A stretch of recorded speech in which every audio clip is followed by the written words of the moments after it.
keynote speaker. We basically thought of two things. Number one, we said we want somebody who either is dedicated to serving the small business community and therefore understands their needs and their pains, or we want a successful entrepreneur, an entrepreneur who has walked in the shoes of the entrepreneurs that are here today, that understands the process and that can give them some valuable information as to how to succeed in business. So luckily enough, in today's keynote speaker, we actually found both. He has been a long-term banker for many years in this area. And so he knows the needs for the small business community. But in addition to that, he has actually started not one community bank, but two. So he has been a successful entrepreneur, not once, but twice. So after many years in the banking industry, in 1999, Ken LaRoe founded Florida Choice Bank, a bank he grew to over $400 million in assets, and he sold in 2006. Not satisfied with that, in 2009, when most people were running away from the banking industry, he decided to do it again. And in 2009, he founded First Green Bank, the first bank with an environmental and social mission in the eastern United States, where he's currently chairman and CEO. The bank is thriving, and most recently, a couple of weeks ago, it just opened up their Winter Park branch. Last year, Mr. LaRoe was named as a Central Florida finalist for the prestigious Ernst & Young Entrepreneur of the Year Award. And First Green Bank was recently named one of Florida's best companies to work for by Florida Trade Magazine, and one of the top 100 companies for working families by the Orlando Sentinel. When he's not busy leading the bank, he's busy competing in triathlons and marathons and following his passion for protecting the environment. So please help me welcome Mr. Ken LaRoe.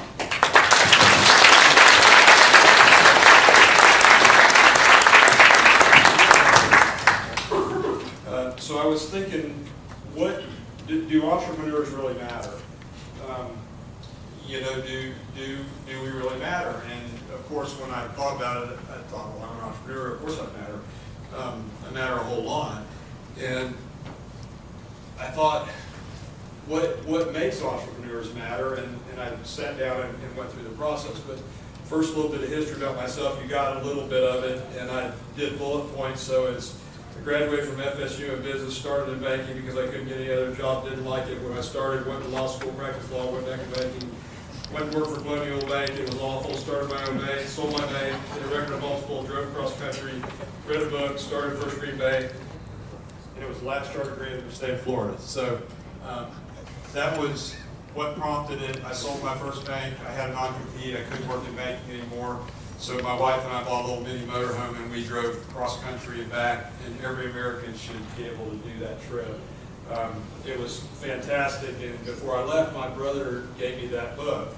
It's the autobiography of Yvon Chouinard, who's the founder of Patagonia Clothing, and it's basically his life story, starting out as a dirtbag rock climber and turning what became Patagonia into an extremely large, extremely successful, totally values-based business. So I thought, well, if he can do that in retail, certainly I could do that in banking. And I thought, well, that's crazy.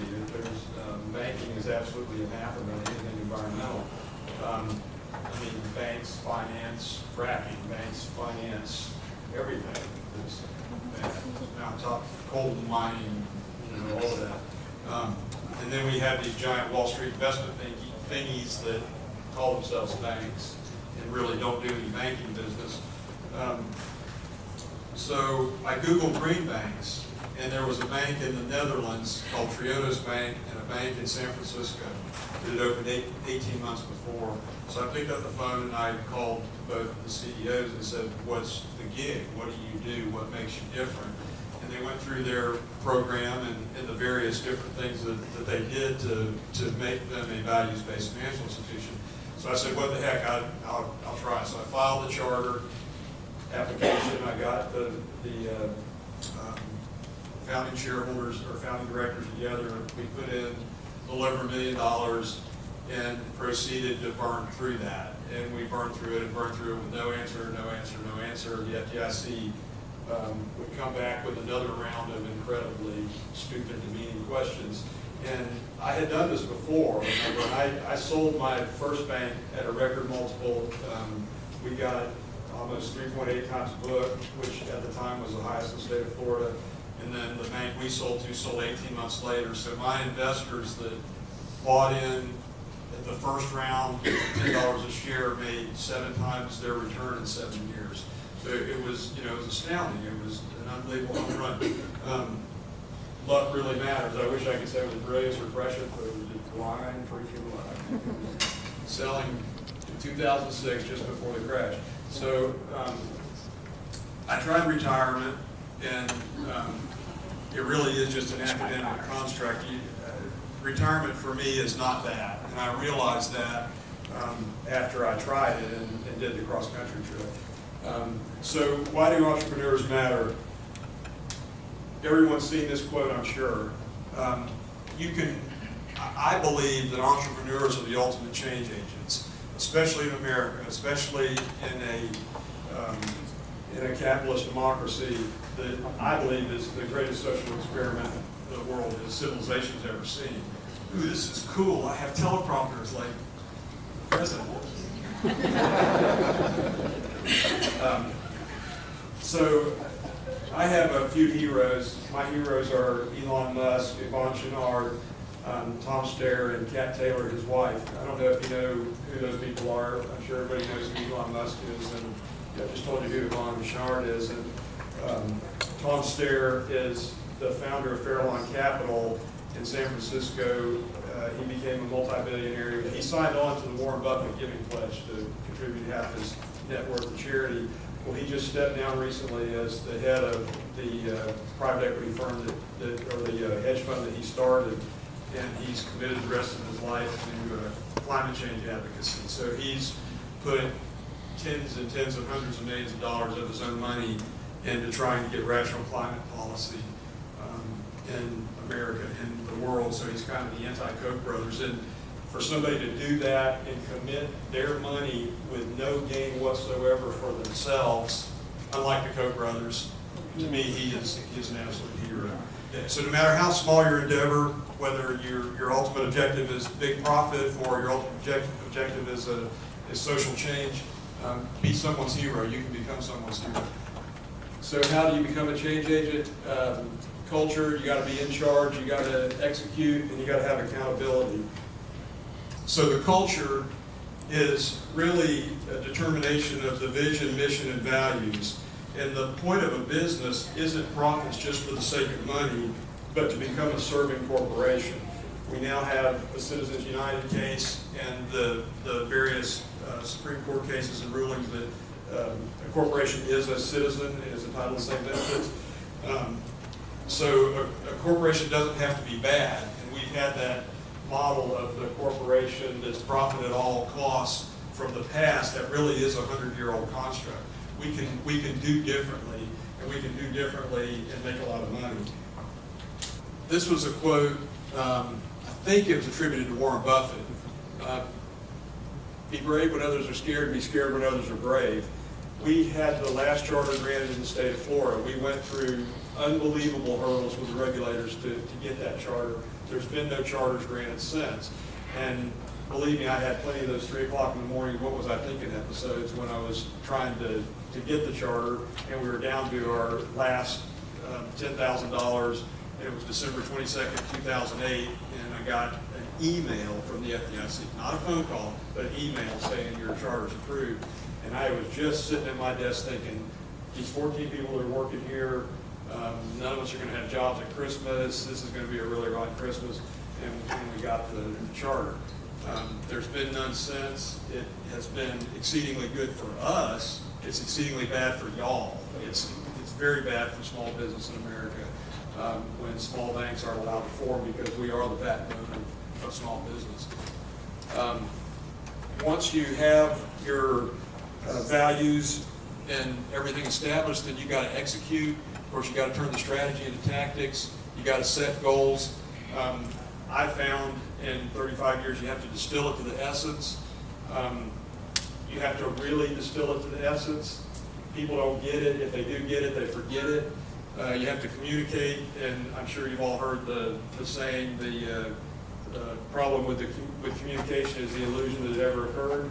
And I don't know how many of you guys experience that every day, but somewhere in here I've got a note on you have to really understand personalities.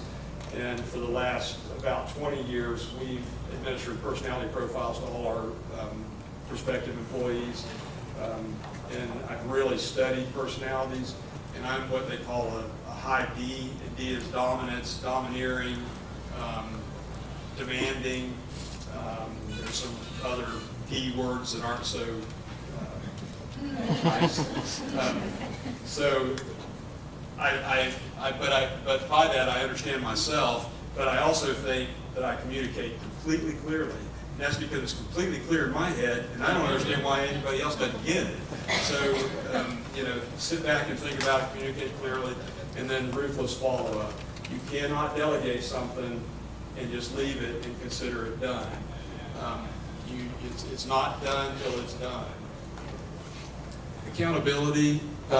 If you aren't accountable, no one else will be, and we see that over and over again. There's a failure down the line. There's a security breach at Target. Who ultimately gets the axe? It's the CEO. It doesn't matter if that vice president of IT just didn't do what he should have done on third-party follow-up or whatever. And then you have to measure everything. You can't affect what you don't measure. If you set a goal and you don't set measurements, it's nothing but a dream. And dreams sometimes happen, and they sometimes don't.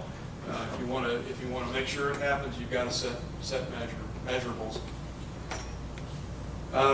Lastly, fall on your sword. If something's wrong, it's probably your fault. Again, back to the Target illustration.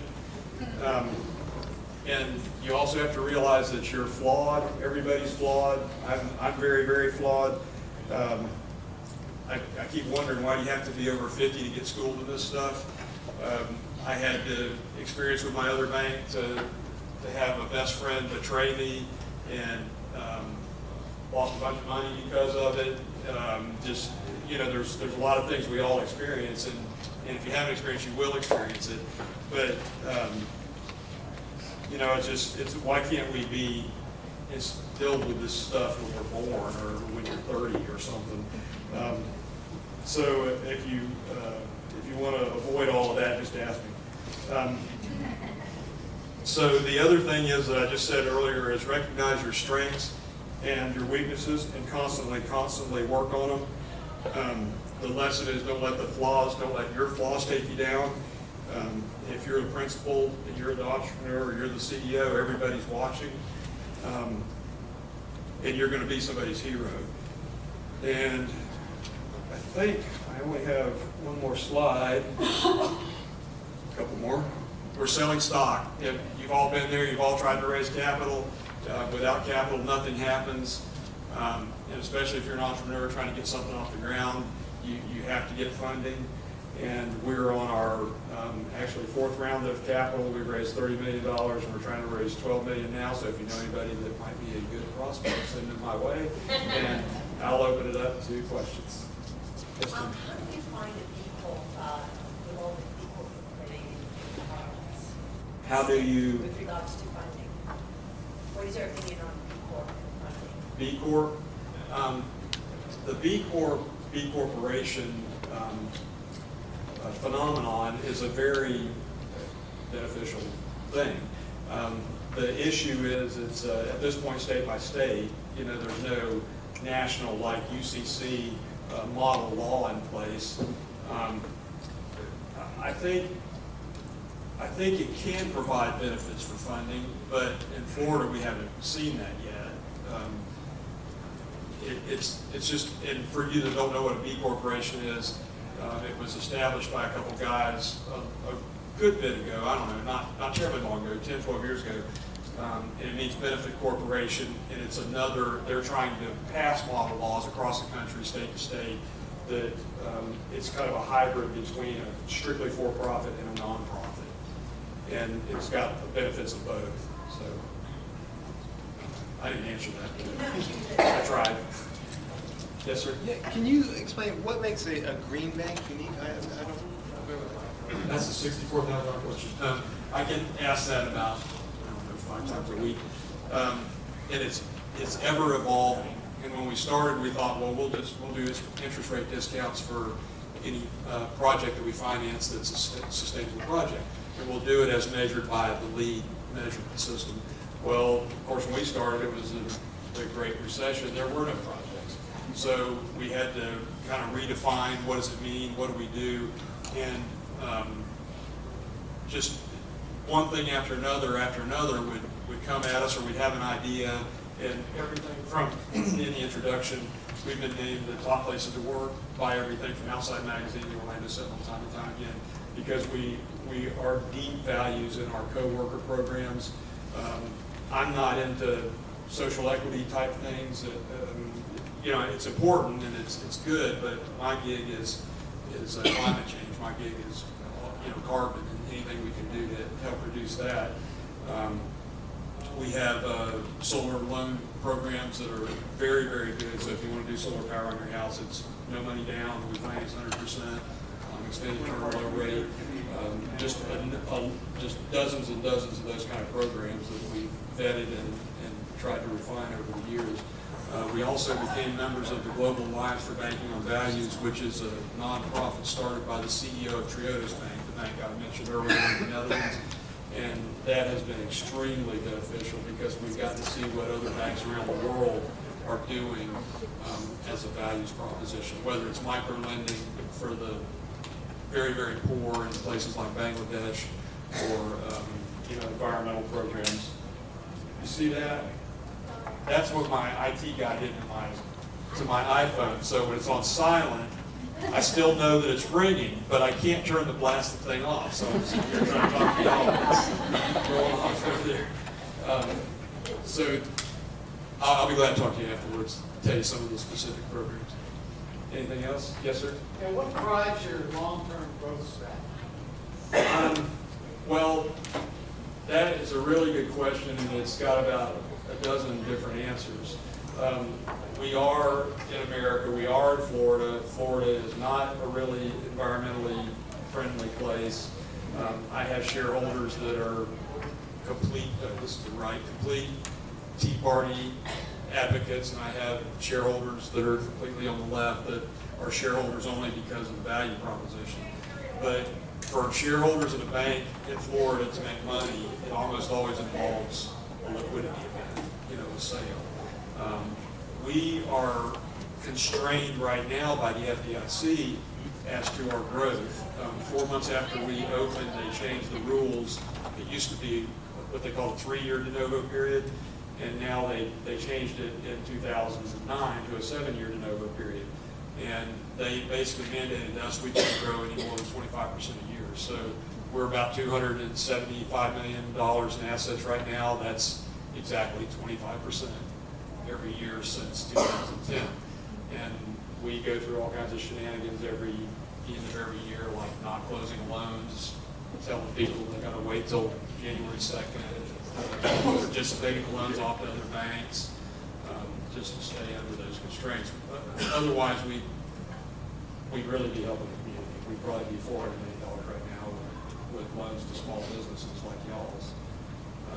But our plan is to be extremely profitable, extremely, knock it out of the park on all the financial metrics, because if there is no margins, there's no mission. Nobody's going to take us seriously if we're doing good things in the environmental space, but we're a slug financially. So at the present time, we're in the very top in the state of Florida in all financial measures. Our asset quality, we're number one every quarter in Central Florida, and we're usually tied for the top 5 in the state of Florida. Our return on assets is very, very strong. Our return on equity is strong. So we have nothing to be ashamed of there. People can call me a bunny hugger or a tree hugger all they want. I don't care.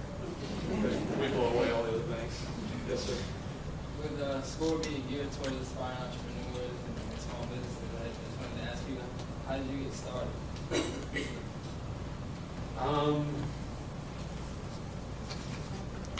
Graduated from FSU Business, started working.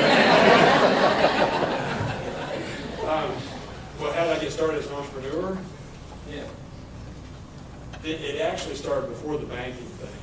I actually had bought a motorcycle dealership and owned it for a while, Suzuki Kawasaki City dealership.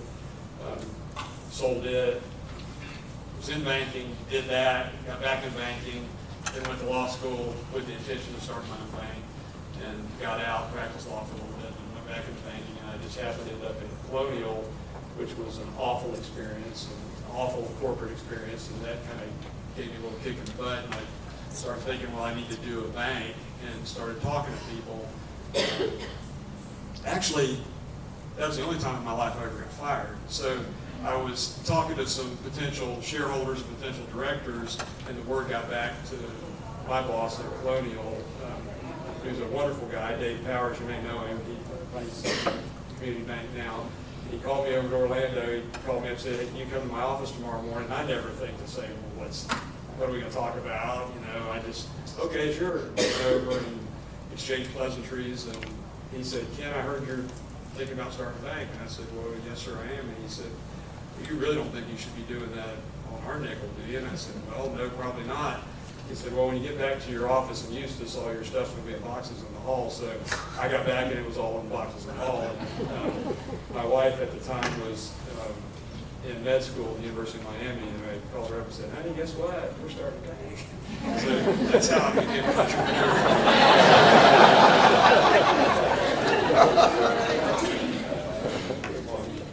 Okay, any final questions? All right, well, thank you so much.